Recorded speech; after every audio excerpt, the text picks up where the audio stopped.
Jóvenes alumnos, muy buenos días. Les saluda el profesor Daniel Núñez Auñi del curso de Biología. Jóvenes, el día de hoy estaremos revisando evidencias de la evolución, como también mecanismos, patrones y tipos de evolución.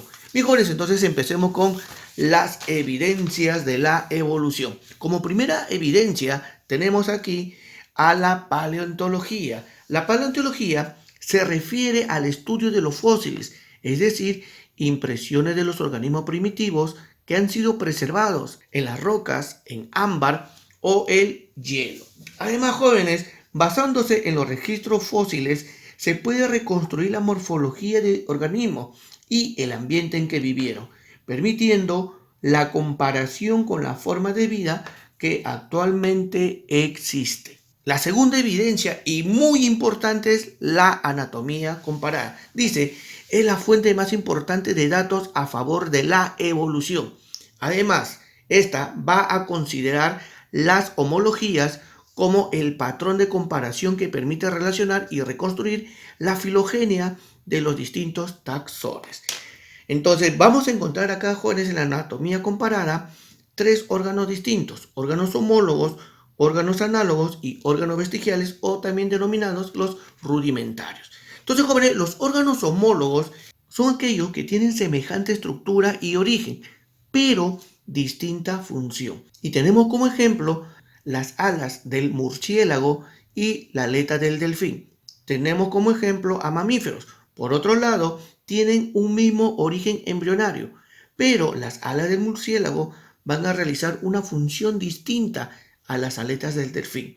Jóvenes, los órganos análogos tienen diferente estructura y origen, sobre todo origen embrionario, pero con una función igual. Ya, jóvenes, por ejemplo, las patas de una pulga y las patas de un canguro.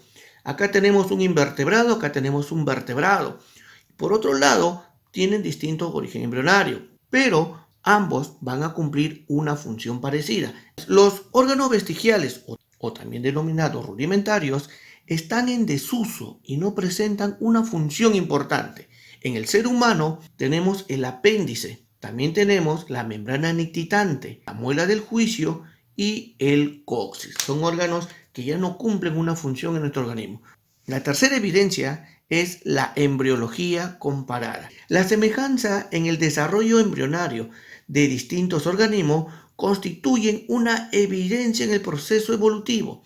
Si nosotros comparamos el embrión de un pez, una ave, un anfibio, un reptil y un mamífero, vamos a ver que en su desarrollo estas especies son parecidas entre sí.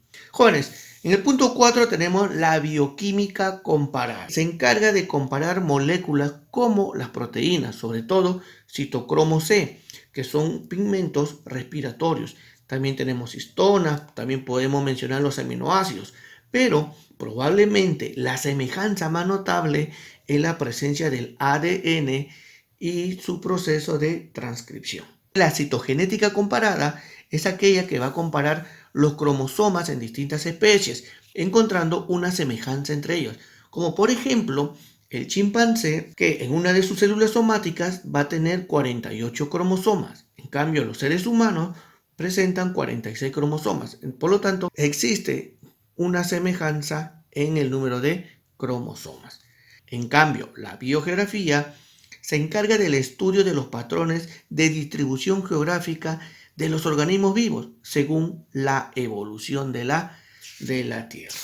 Veamos ahora, jóvenes, mecanismos de la evolución. Entre los mecanismos de la evolución vamos a encontrar la especiación. La especiación, jóvenes, es la formación de nuevas especies a partir de especies ancestrales. Esta especiación se va a dar mediante tres mecanismos. Uno, el aislamiento geográfico, en la cual no hay contacto de poblaciones. Quiere decir que a un inicio, recordemos que existía la Pangea, fueron dividiendo y formaron los nuevos continentes, ¿sí o no? En cada uno de ellos, estas poblaciones fueron desarrollándose de forma distinta, cada una adaptándose a los nuevos ambientes climáticos que iba a darse sobre ellos.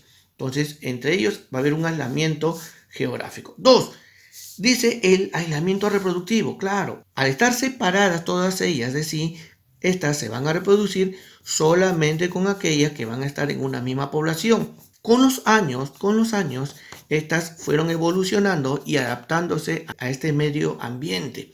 Es decir, que no va a haber un cruce entre estas especies. ¿Por qué?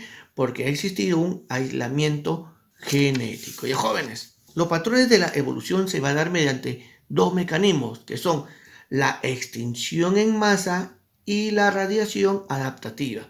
Cuando hablamos de extinción en masas, dice acá, es la desaparición súbita de muchas especies en periodos cortos de tiempo. Por ejemplo, hubieron 5 extinciones masivas en el planeta Tierra, donde los más importantes son el Pérmico y el Cretácico. Luego, el siguiente patrón es la radiación adaptativa, en la cual consiste en una evolución rápida de muchas especies nuevas en pocos millones de años. Eso vendría a ser una radiación adaptativa. Luego veremos tipos de evolución. Tenemos dos tipos de evolución, una que es convergente y la otra que es divergente. Una evolución convergente se da entre especies de ancestros no comunes que llegan a ocupar el mismo espacio geográfico desarrollando órganos análogos.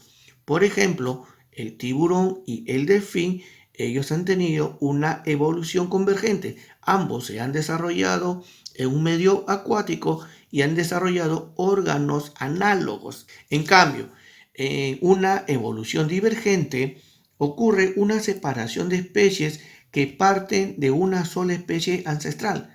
Por ejemplo, el gato y el tigre tienen un ancestro común.